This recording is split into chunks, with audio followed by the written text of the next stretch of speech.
안녕하세요. 매일 새로운 사연을 전하는 읽어주는 사연 라디오입니다. 구독과 좋아요, 많은 공유 부탁드립니다. 오늘의 사연 시작하겠습니다. 안녕하세요. 작년 가을 이혼녀가 되어버린 30대 후반의 여성입니다.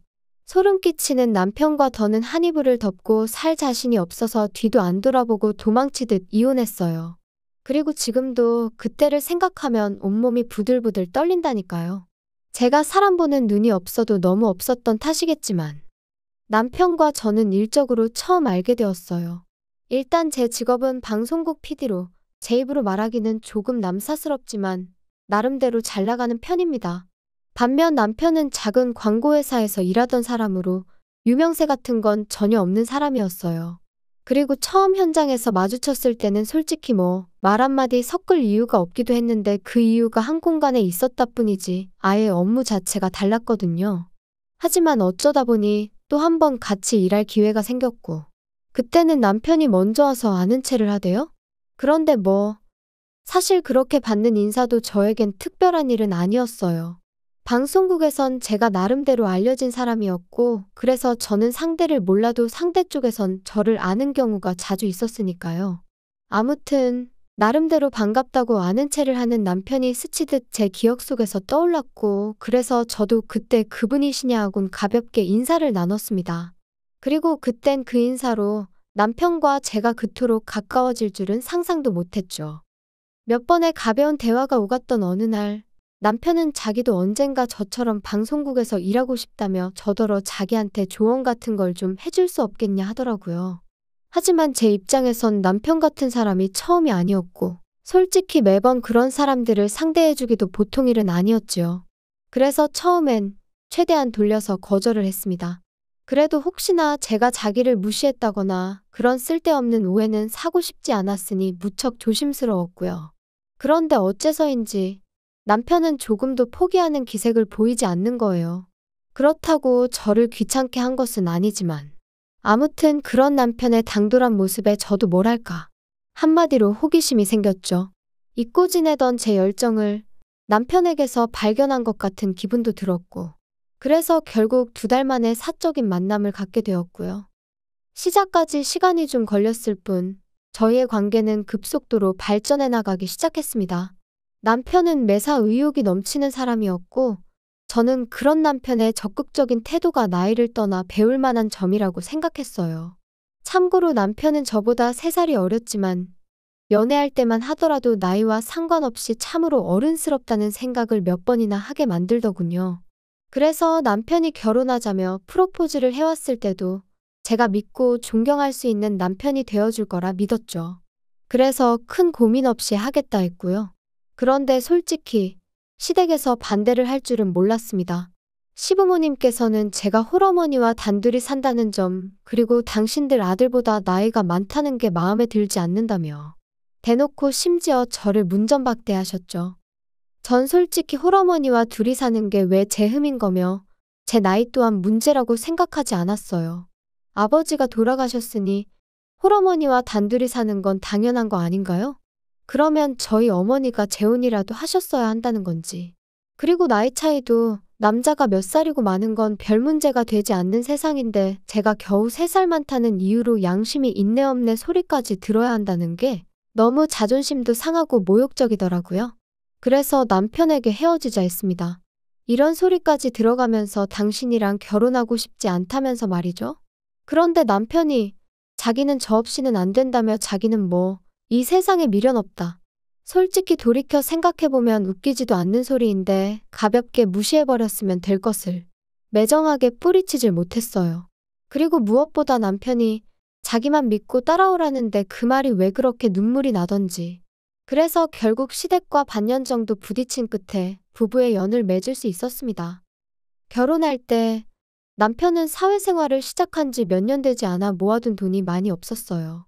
그리고 시댁에서는 반대하는 결혼을 강행하는 저희한테는 한 푼도 보태줄 수 없다시대요. 그래서 결국 남편은 3천만 원을 가지고 온 게 전부였지요. 반면에 저는 제가 모아둔 돈도 넉넉했고 어머니가 해주신 재산도 꽤 있었습니다. 제 명의로 된 월세를 받는 상가도 있었고요. 그리고 전 어리석게도 이런 경제적 능력을 바탕으로 시댁으로부터 인정을 받고 싶었어요.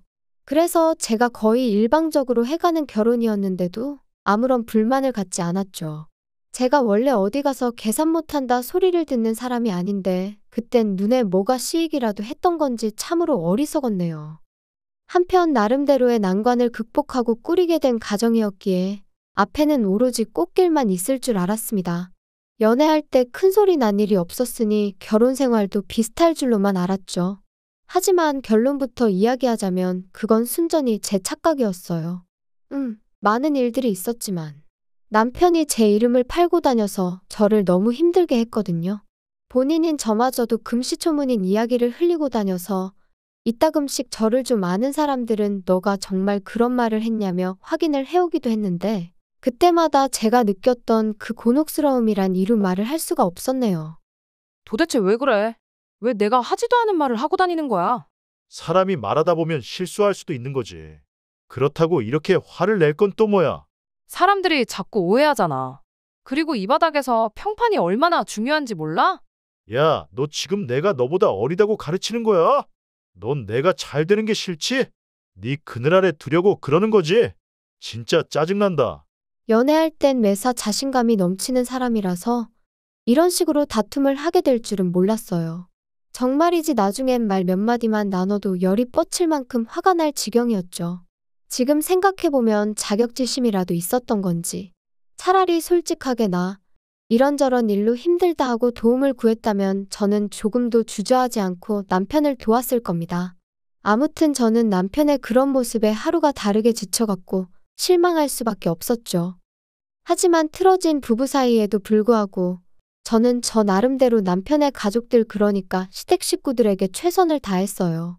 비록 고맙다는 말 한마디 제대로 들어본 적은 없었지만 내가 누군가에게 잘하면 그 복이 다시 나에게 돌아온다는 친정어머니의 가르침을 따랐던 거죠. 그런데 세상 사람들 마음이 다 저희 어머니나 저 같지가 않더라고요. 결혼한 지 만으로 2년차가 되던 무렵부터 친정어머니 건강이 조금씩 나빠져가는 듯 했어요. 반면에 저는 일거리가 넘쳐나서 일주일 내내 쉬는 날 하루도 내기가 어려운 상황이었죠. 그래서 남편에게 두세 차례 친정어머니를 모시고 병원에 가달라고 한 적이 있어요. 저도 남편이 바빴을 때 제가 남편을 대신해 시부모님을 모시고 병원을 다닌 적도 있었고 심지어 아버님이 수술을 하셨을 때는 꼬박 이틀을 곁에서 지샌 적도 있었으니 우리 부부 사이가 좋고 나쁜 걸 떠나 그 정도 부탁은 당연히 할 수 있다고 생각했거든요. 그런데 남편의 반응은 정말 차갑기 그지없었습니다. 지금도 잊혀지지 않아요.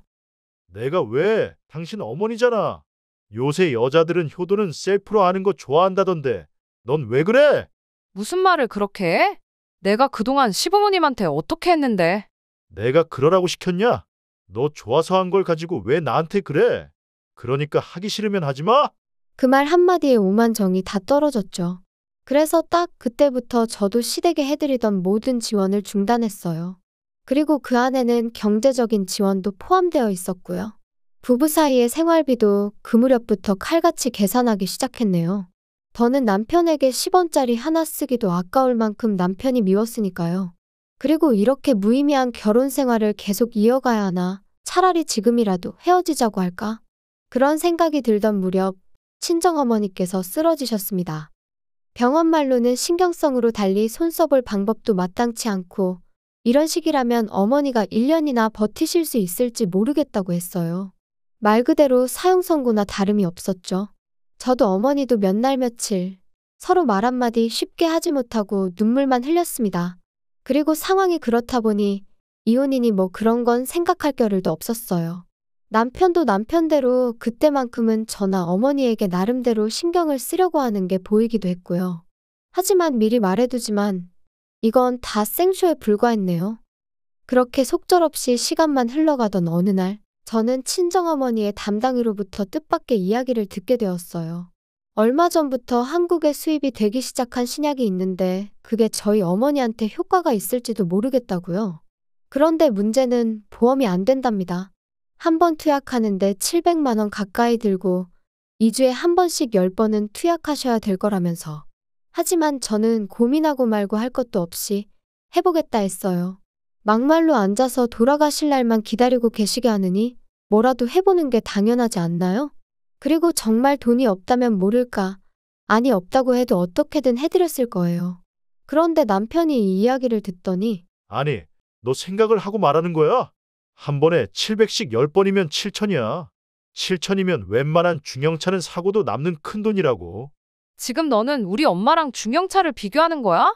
제정신이니? 아니, 말이 그렇다는 거지. 근데 효과 없으면 환불은 해준대? 진짜 한심해서 말도 안 나오네. 너야말로 머리에 뭐가 들어있는 거야?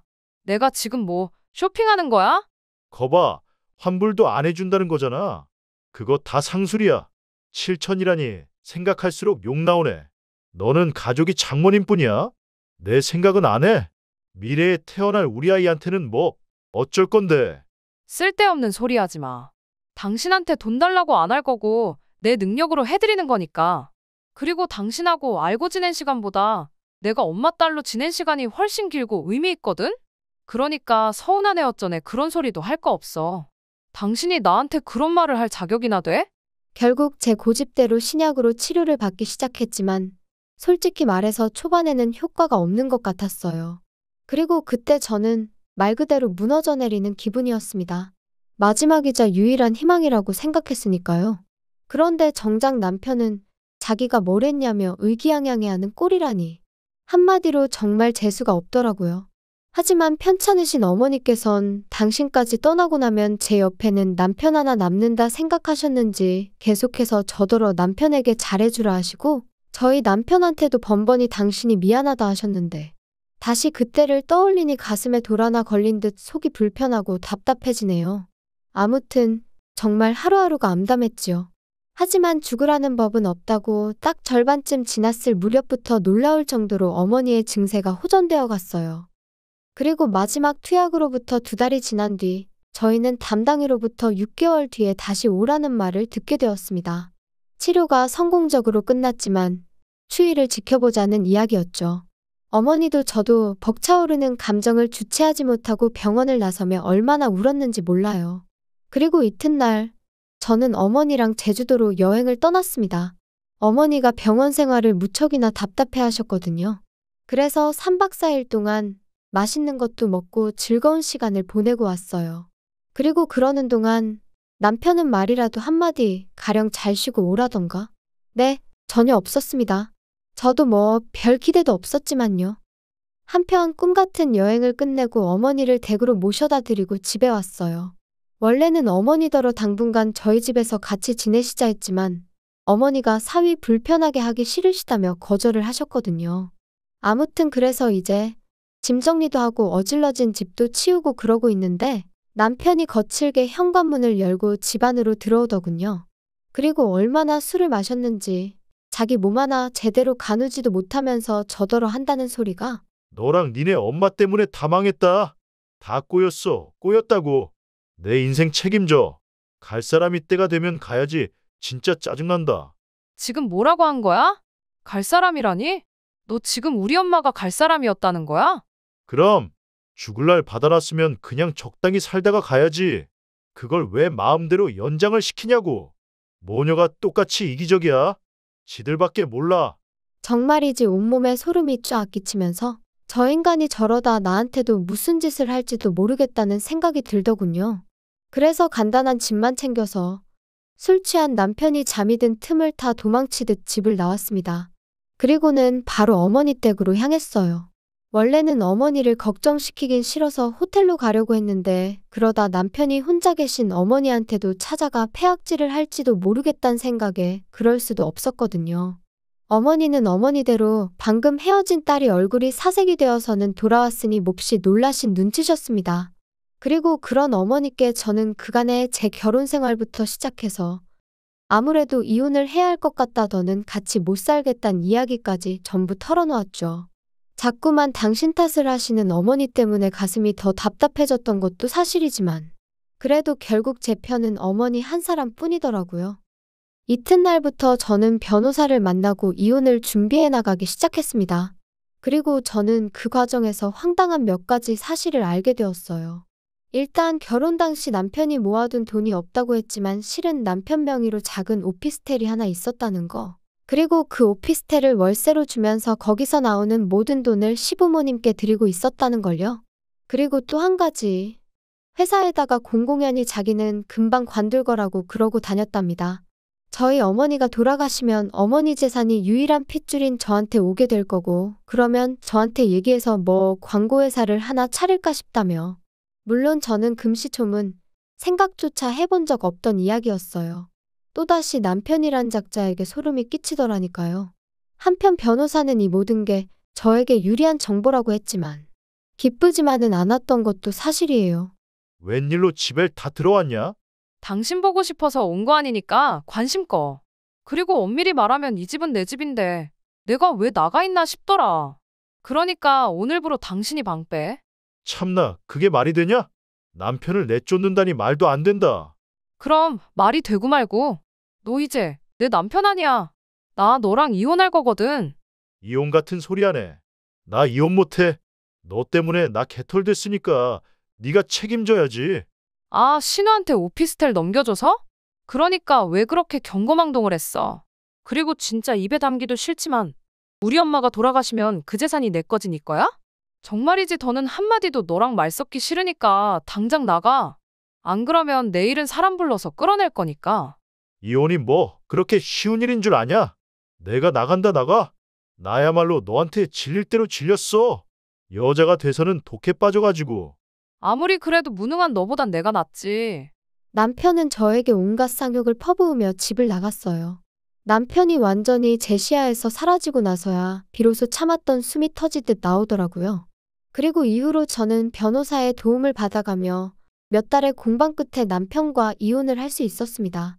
결혼 기간이 짧아 위자료랄 건 없었지만 적어도 뭐 하나도 빼앗기지 않았으니 참으로 다행이다 싶었죠. 그리고 들려온 남편의 소식은 아주 재미났습니다. 일단 남편은 저희 어머니가 처음에 앞으로 1년 정도 사신다 소리가 나왔을 무렵 시집 간다는 신우한테 기분이랍시고 자기 오피스텔을 줘버렸던 거였죠. 아마 모르긴 몰라도 저희 어머니만 돌아가시면 재산 꽤나 생긴다 생각하곤 아까운 줄 모르고 말 그대로 헛짓거리를 했던 걸 거예요. 그런데 이제 저랑 이혼을 하게 되면서 신우한테 그걸 돌려달라고 했나 본데 그 핏줄이 어디 가나요? 신우가 뭔 소리냐며 내가 그걸 왜 돌려주냐고. 그래서 아주 집안이 난리가 났던 모양입니다. 그리고 제가 이 일을 이토록 상세히 알게 된 건 시부모님이 저 때문에 남매가 아주 등을 찌고 살게 되었다며 책임을 지라고 저한테 따지러 오셨거든요. 그래서 제가 두 분 능력으로 하나 더 사주시라고. 아, 돈이 없어서 그렇게 못해주시냐고 쏘아붙였네요. 그 와중에 싸가지니 뭐니 그런 것까진 생각도 안 했고요. 그리고 한 가지 더 가뜩이나 제가 이혼하게 된 전후 사정을 아는 친구가 남편 회사의 대표와 지인이기도 했고, 친구는 저하고 상의를 한 것은 아니었지만 제 남편이 너무너무 꼴보기가 싫더랍니다. 그래서 그 대표에게 저희 남편이 사업이니 뭐니 헛물을 키고 다닌다며 이러다 이 회사 기밀도 빼가는 건 아니냐고 바람을 좀 넣었던 모양이에요. 그리고 그러자 대표도 그렇지 않아도 그 직원 때문에 다른 직원들 불만이 이만저만이 아니었다면서 결국 해고시켰답니다.